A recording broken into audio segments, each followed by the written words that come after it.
Halo para pelanggan channel kami yang terhormat, bagaimana kabar Anda di sana? Apakah dalam keadaan baik-baik saja? Sebelum kita menyelami sebuah pelajaran kita, sedikit informasi, bila Anda pernah melihat channel Master Catur Indonesia, karena itu pun sering dipertanyakan. Dulu itu milik saya sebagai penulis dan pengelola utama channel tersebut, namun dengan berat hati saya harus jujur, channel itu sudah saya alihkan kepada seseorang. Jadi sepenuhnya sekarang saya ada di channel Chess Legends Arena. Dan saya tahu sebagian dari Anda mungkin datang ke sini membawa kenangan lama, membawa harapan yang sama. Maka dalam video ini, kita akan belajar cara memakai gambit menteri bermain sebagai putih. Contohnya gambit menteri terjadi bila di awal kita dorong bidak pusat, lalu hitam membalas bidak D5, dan setelah itu kita menawarkan gambit, sebuah undangan terbuka, untuk masuk ke dalam pertarungan lebih rawan. Dan entah kenapa beberapa bulan terakhir, banyak pemain hitam memilih menjawab dengan bidak C6, tujuannya mereka ingin bermain solid, cenderung lebih tertutup. Namun disinilah letak perbedaannya, bila Anda memilih tidak menangkap bidak tengah, itu sah-sah saja, artinya Anda siap bermain lebih tertutup, lebih sabar, dan menunggu. Tapi bagi Anda yang sedang berkembang, yang masih mencari jati diri dalam permainan catur, jangan biarkan diri Anda terseret ke wilayah yang tidak Anda kuasai. Bawa permainan ke arah yang Anda pahami, ke medan tempur yang Anda kendalikan, karena disitulah peluang Anda untuk bertahan dan bahkan menyerang balik akan jauh lebih besar. Coba kita hubungkan ke posisi yang kita pelajari sebelumnya sahabat, agar mudah Anda mengerti, yaitu pertahanan karokan, supaya Anda tidak kesulitan memahami transisinya. Maka rekomendasinya jelas, terima pertukaran di pusat, lalu kembangkan kuda seperti biasa, biarkan permainan tetap berada dalam kendali Anda. Biasanya hitam kembangkan kuda F6, dan kita jawab dengan kuda F3. Dan di titik ini saya ingatkan dengan tegas, dalam varian karokan di posisi seperti ini, hitam dilarang keras memainkan gajah F5, terkecuali kalau putih menolak pertukaran di pusat, mendorong bidak tengah. Ini perbedaan yang harus benar-benar disimak. Bahkan dalam opening slave sekalipun, langkah itu bisa menjadi awal dari kehancuran yang perlahan tapi pasti, terlihat aktif di permukaan, namun rapuh di dalam.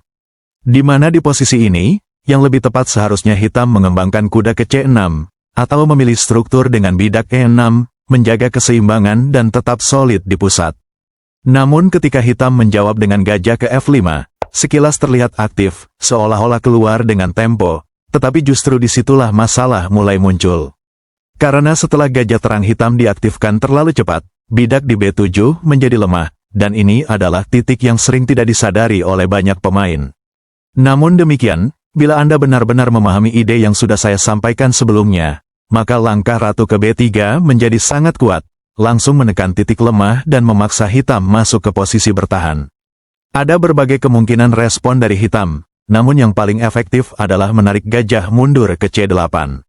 Artinya apa? Mereka harus rela kehilangan tempo, dan hal itu jarang dipilih oleh pemain. Namun seringkali dalam praktik, hitam tergesa-gesa, mencoba menghindari ancaman dengan dorong bidak, terlihat aman di permukaan, tetapi sebenarnya itu adalah blunder besar. Lalu bagaimana cara menghukumnya? Sasaran Anda sekarang jelas, yaitu diagonal terang, itulah titik kelemahan utama hitam di posisi ini. Kita mulai menekan dengan lompat kuda ke E5, tujuannya jelas untuk mempersulit situasi hitam sejak awal dan memaksa mereka bermain tidak nyaman. Namun saya pernah mengalami sendiri di posisi ini, lawan memilih dorong bidak G6, dengan tujuan ingin mengembangkan gajah. Mungkin ini karena perbedaan pemahaman posisi, walaupun secara rating dia sudah sekitar 2100, bukannya saya sombong, bagi saya itu masih level menengah, tetap saja ide ini kurang tepat di struktur seperti ini. Di situ saya tidak memberi celah sedikit pun, saya langsung menghukumnya dengan dorong bidak D4, mempercepat permainan dan membuka pusat sebelum hitam siap. Setelah dia menangkap dengan kuda, saya kembangkan gajah sambil cek, memaksa respon cepat dari hitam. Dalam posisi ini hanya ada dua pilihan, dan saat itu hitam menutup dengan kuda. Tanpa ragu saya lanjutkan dengan tangkap bidak tengah, menjaga tekanan tetap berjalan. Sekarang perhatikan baik-baik, bila di posisi ini hitam menangkap kuda menggunakan gajah, maka langkah berikutnya ratu hitam tidak bisa diselamatkan. Tidak ada perlawanan yang berarti. Karena itu pada akhirnya hitam memilih menangkap kuda dengan bidak, mungkin sudah menyadari posisinya sangat sulit. Dan dari situ saya menutup permainan dengan skakmat menggunakan ratu. Memang situasi seperti ini jarang terjadi di turnamen, tetapi sangat penting sebagai pelajaran, karena ini menunjukkan bagaimana satu kesalahan kecil di opening bisa langsung berujung fatal. Ada yang pernah mengatakan kita tidak perlu belajar opening, cukup fokus ke fase ending.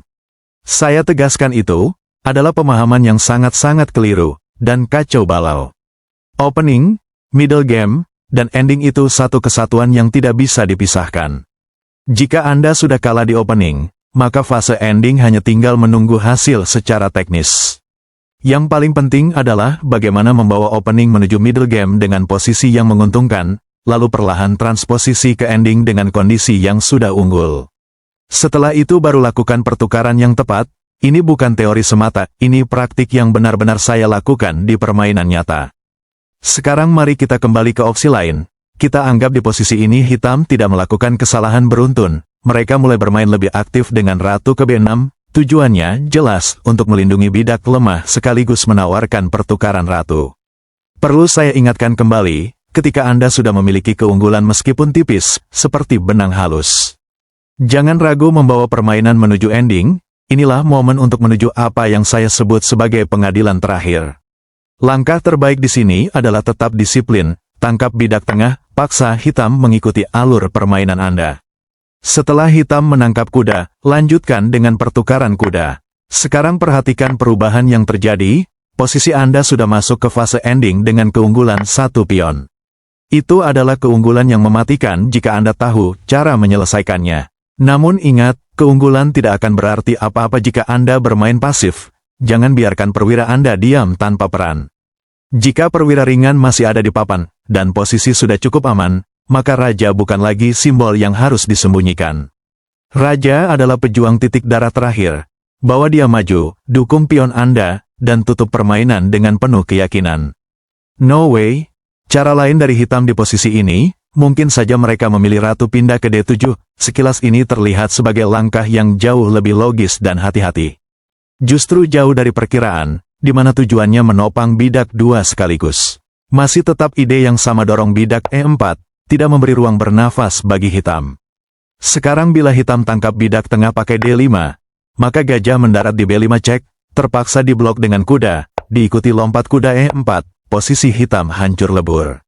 Setelah ratu naik di E6, sambil menopang bidak F7, putih tangkap kuda. Walaupun hitam lanjut pertukaran ratu, jelas sekarang hitam unggul material secara mutlak. No way, cara paling efektif dari hitam di posisi ini, yaitu menangkap bidak tengah pakai kuda, namun hasilnya tetap sama. Karena ada kuda lompat di E4, sambil menekan posisi ratu, dan ada pula ancaman gajah naik di B5, kita lihat setelah ratu mundur, putih tangkap bidak, ratu naik berbalik cek, cukup diblok. Secara garis besar, bisa dikatakan bahwa putih sekarang sudah unggul mutlak, ancaman di F7, dan gajah mendarat di B5. Masalah besar yang hampir tidak ada jalan keluar. No way, paling menarik bila di posisi ini hitam memilih menarik gajahnya mundur. Walaupun langkah ini terlihat aneh karena mundur, dan secara kasat mata Anda tidak lagi memiliki keuntungan yang jelas di permukaan. Namun justru disinilah kedewasaan permainan diuji, Anda tidak perlu memaksakan serangan, karena memang tidak ada celah langsung di sana. Tetap tenang, kembangkan perwira seperti biasa, contohnya gajah ke G5, memaku kuda hitam dan mulai membangun tekanan secara perlahan.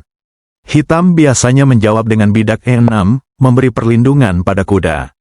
Dan tanpa ragu, segera dorong pusat, lanjutkan dorongan bidak tengah, karena ide permainan di posisi ini tetap sama.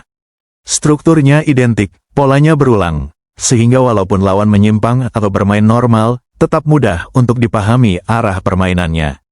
Opsi terbaik hitam adalah menerima pertukaran di tengah, lalu diikuti gajah ke E7, mencoba menyederhanakan permainan. Lanjutkan dengan pertukaran kuda, lalu diikuti pertukaran gajah. Namun poin pentingnya tetap sama sahabat, untuk sekian kalinya, gajah ke B5 cek.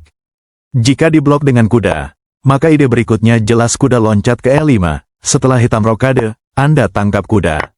Dan di sini perlu diperhatikan, akan menjadi blunder jika hitam langsung menangkap kembali, pilihan yang jauh lebih solid adalah bidak A6, lalu kuda putih mundur. Secara teknis jika dilihat dari evaluasi engine, posisi ini mungkin terlihat seimbang, namun di dalam praktik permainan manusia, ini cerita yang berbeda. Karena hitam memiliki dua pion lemah, dan ini adalah kelemahan jangka panjang yang bisa dimanfaatkan oleh putih. Nah, disinilah kesalahan yang sering dilakukan banyak pemain. Mereka merasa sudah unggul, lalu memaksakan kemenangan. Padahal bukan itu caranya. Lihat posisinya, pahami strukturnya, lakukan manuver, tambahkan tekanan sedikit demi sedikit. Ide Anda di sini bukan langsung mencari menang, tetapi mencari posisi terbaik, menempatkan perwira di petak yang paling aktif, dan menunggu momen yang tepat. Dan ketika peluang itu datang, barulah Anda ambil keputusan terakhir. No way. Sekarang mari saya jelaskan, dan tetap kita jaga seluruh alur yang sudah Anda bangun. Hanya kita rapikan dan pertegas idenya agar semakin dalam dan terasa. Di sini ada dua perbedaan penting yang harus benar-benar Anda simak. Bila di posisi ini hitam memilih kembangkan kuda ke C6, ini justru jauh lebih baik dan lebih sehat dibandingkan variasi sebelumnya. Setelah itu putih tetap kembangkan gajah ke F4, dan hitam kembali bermain gajah ke F5. Nah, di titik ini justru menarik, karena langkah gajah F5 yang sebelumnya terlihat bermasalah, di urutan ini malah direkomendasikan oleh engine. Inilah yang sering membuat pemain level menengah keliru membaca posisi. Yang datang lebih dulu dan yang datang terlambat, walaupun langkahnya sama, memberikan makna yang sangat berbeda. Itulah kenapa saya ingatkan, ini perlu dipahami lebih dalam, bukan sekadar dihafal. Setelah itu lanjut seperti biasa, ratu ke B3, menekan bidak lemah. Jika hitam menjawab dengan bidak B6, mengikuti pola lama, maka permainan akan kembali masuk jalur yang sama seperti sebelumnya, yaitu dorongan bidak E4. Dan saya yakin sampai di sini sahabat sudah mulai memahami idenya, alur tekanannya tidak berubah. Namun, cara paling tepat bagi hitam di sini adalah kuda ke A5. Tujuannya sangat jelas, menghilangkan kesempatan putih untuk menekan bidak B7. Putih merespon dengan ratu ke A4 cek, kuda kembali ke posisi awal, dan disinilah momen yang sering saya lihat pemain level menengah melakukan kesalahan. Mereka mendorong bidak E6, terlihat logis, membuka jalan gajah dan menopang pusat, namun justru disinilah awal dari masalah, karena putih langsung menekan dengan kuda loncat ke E5. Tekanan mulai terasa, hitam tidak punya banyak pilihan. Jika ratu ke B6 untuk menopang kuda, maka putih sudah siap menambah tekanan dengan gajah ke B5. Sekarang kuda hitam ditekan 3 kali. Jika hitam mencoba bertahan dengan benteng ke C8, menopang ancaman, masalah baru muncul setelah putih benteng C1. Ini titik lemah jangka panjang. Jika kemudian hitam mencoba gajah ke E7, memang sekilas terlihat solid. Maka cukup Anda lanjut pertukaran perwira, mencari peluang yang sudah ada di depan mata. Disinilah ide kuat itu muncul.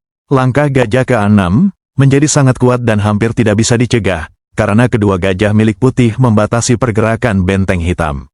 Setelah benteng hitam terpaksa mundur mencari tempat aman, Anda lanjutkan dengan manuver kuda, membuka jalur benteng, sekaligus menopang bidak di B2. Permainan berubah dari tekanan menjadi dominasi, dan bila posisi ini dimainkan oleh orang yang tepat, jujur saja, ini bukan lagi soal siapa lebih pintar. Ini sudah masuk wilayah teknik, putih akan mendapatkan pion ekstra, keunggulan material, dan sisanya tinggal bagaimana menyelesaikan dengan rapi. No way. Sekarang mari kita kembali.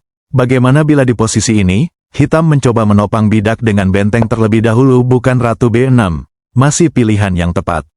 Namun idenya tetap sama gajah B5, memaku kuda milik hitam 3 kali. Walaupun rekomendasi engine di sini sahabat, pertukaran kuda jauh lebih baik. Namun saya memilih pendekatan pola yang sudah benar-benar kita pahami. Kita lihat setelah ratu B6, menopang bidak, setelah terjadi serangkaian langkah ke depan, kita lihat sekarang posisinya sama, mirip seperti sebelumnya. Jadi itulah kenapa sering saya ingatkan, harus memahami ide posisi tersebut, seperti bangunan ini, bukan sekedar menghafal, jika sudah paham posisinya, giring ke sana, di mana situasi memungkinkan, itu perlunya belajar. Nah, jadi respon terbaik di posisi ini dari hitam yaitu kuda ke H4, dengan ide menukar gajah terang putih, karena begitu aktif. Ada dua varian bila Anda menarik gajah di G3, itu masih pilihan terbaik hanya saja polanya nanti berbeda, sudah mempermudah Anda, pilih gajah B5, menekan kuda untuk sekian kalinya. Hitam lanjutkan rencananya, pertukaran kuda dengan gajah, lalu mereka menarik gajah di D7, menopang kuda, kembali dengan ide yang sama, kuda mendarat di E5 untuk sekian kalinya. Setelah hitam dorong bidak E6, amankan raja, dan benteng ke C8, sampai di posisi inilah varian yang saya sampaikan, tetap posisinya imbang bila hitam bermain transisi. Namun terkadang belum sampai di sini pihak lawan sudah lari jalur, namun sayang bila Anda tidak memanfaatkan peluang tersebut. Namun sebelum kita benar-benar menutup pembahasan ini, ada satu kesimpulan yang harus Anda pegang kuat. Fase opening, middle game, hingga babak akhir itu bukan pilihan, melainkan satu kesatuan yang tidak bisa dipisahkan. Bahkan dalam level tertinggi sekalipun, kesalahan di opening bisa langsung berakibat fatal. Pernah terjadi dalam salah satu partai besar, Magnus Carlsen mencoba bermain-main di fase opening saat menghadapi Vladimir Kramnik, dan hasilnya ia langsung dihukum tanpa ampun. Dalam 21 langkah saja, permainan berakhir dan ia harus menyerah. Ini bukan sekadar cerita, ini peringatan keras. Bahkan pemain terbaik dunia pun tidak bisa meremehkan satu fase pun dalam catur. Jadi jika ada yang mengatakan kita tidak perlu belajar opening dan cukup fokus ke ending saja, itu adalah pemahaman yang keliru. Karena tiga fase ini saling terhubung, jika Anda kalah di opening, maka middle game hanya bertahan, dan saat masuk ending itu bukan lagi perjuangan, melainkan hanya menunggu kekalahan secara teknis. Pegang ini baik-baik, dan terapkan dalam permainan Anda. Chess Legends Arena akan bersamamu. Oleh karena itu kami mengucapkan sekian dan terima kasih. Mohon maaf bila ada kata-kata yang kurang berkenan atau tanpa sengaja menyinggung sahabat semua.